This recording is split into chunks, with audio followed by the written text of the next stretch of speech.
오늘 잠언 묵상 104번째 시간입니다. 오늘은 미움받을 용기라는 제목으로 말씀을 나누겠습니다. 오늘 말씀은 잠언 29장 27절입니다. 불의한 자는 의인에게 미움을 받고 바르게 행하는 자는 악인에게 미움을 받느니라. 하나님의 뜻대로 선하게 살고자 하는 좋은 사람들이 있습니다. 사람들을 친절히 대하고 약한 사람들을 돌아보며 바르고 정직하게 행합니다. 법 없이도 살 수 있을 것 같은 천사 같은 사람들입니다. 하나님께서 살아계신다면 이런 사람들에게 특별히 복을 더 주셔야 할 것 같습니다. 그런데 그렇게 사는 사람들에게도 이런저런 어려움들이 생깁니다. 게다가 이유 없이 그들을 미워하는 사람들도 있습니다. 그 착한 사람을 가만두지 않고 쫓아다니면서 괴롭히는 사람들도 있습니다. 도대체 왜 그럴까요? 그 사람이 미움을 받는 것은 그 사람이 바르게 행하는 의인이기 때문입니다.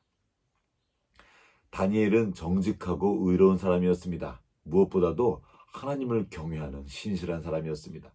그런데 그에게 정적이 끊이질 않았습니다. 사람들은 까닭없이 그를 미워하고 모함하고 괴롭혔습니다. 왜냐하면 다니엘의 존재 자체가 자신들의 불의를 드러냈기 때문입니다. 또한 그들은 다니엘 때문에 자신이 더 높은 자리로 올라갈 수가 없었습니다.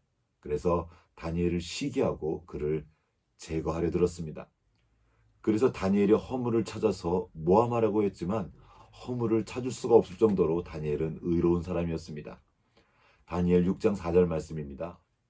이에 총리들과 고관들이 국사에 대하여 다니엘을 고발할 근거를 찾고자 하였으나 아무 근거, 아무 허물도 찾지 못하였으니 이는 그가 충성되어 아무 그릇됨도 없고 아무 허물도 없음이었더라. 다니엘에게서 고발할 아무 허물도 찾을 수 없었던 그들은 다니엘의 믿음을 이유로 시비를 겁니다. 왕 위에 어떤 신에게나 사람에게 무엇을 구하면 사자굴에 던져넣는 법안을 통과시켜버린 것입니다. 그러나 다니엘은 그 사실을 알고도 이전에 하던 대로 예루살렘을 향해서 창을 열고 하루 3번씩 무릎을 꿇고 기도하며 그의 하나님께 감사했습니다. 결국 이 일로 인해서 잡혀가서 사자굴에 던짐을 받았죠. 하지만 우리가 잘 아는 대로 다니엘은 천사의 보호 아래서 사자굴에서도 건짐을 받았습니다. 이 일로 인해서 왕은 다니엘을 모함한 사람들을 다 사자굴에 넣어버렸고 하나님의 이름을 높였습니다.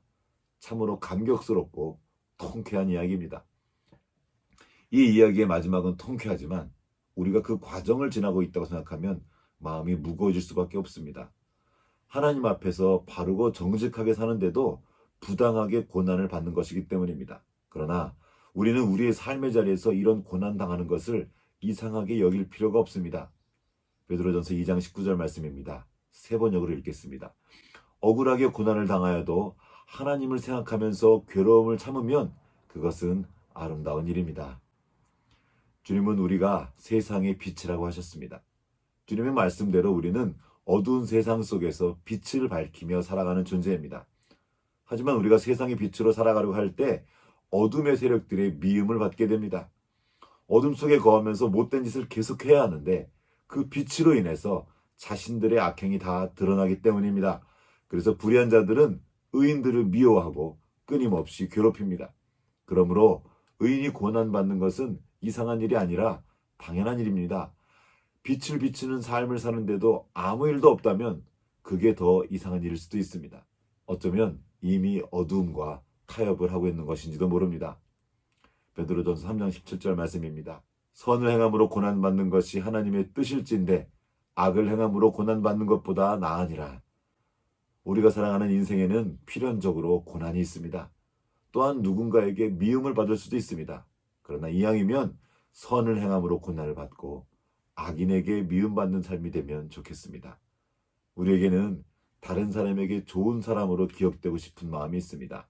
선하고 좋은 마음입니다. 그러나 모든 사람에게 다 좋은 사람으로 기억될 수는 없습니다. 의인은 필연적으로 불의한 자에게 미움을 받을 수밖에 없기 때문입니다. 물론 그 반대의 경우도 있습니다. 자기가 잘못해서 미움을 받아놓고서는 자기는 의로워서 고난을 받는다고 착각하는 경우입니다. 마지막 심판은 주님께서 하실 것입니다. 중요한 것은 지금 우리의 마음의 방향입니다.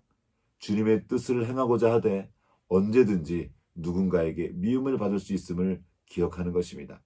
우리 주님도 악인들의 미움과 시기를 받아 고난받으시고 십자가에서 죽임당하셨습니다. 그러나 의로우신 주님의 고난이 우리에게 구원이 되었습니다. 우리가 이 땅을 살아가면서 주님을 따라가다 보면 우리도 미움받고 고난받을 수 있습니다. 그러나 그때 우리 선하신 주님의 큰 은혜를 기억하며 주님과 함께 기꺼이 그 고난을 받는 은혜를 누리기 원합니다. 주님께서 우리를 도우셔서 미움받을 용기를 주시고 마지막 날에 주님과 함께 그 승리의 기쁨에 동참하는 우리 모두가 될 수 있기를 간절히 기도합니다.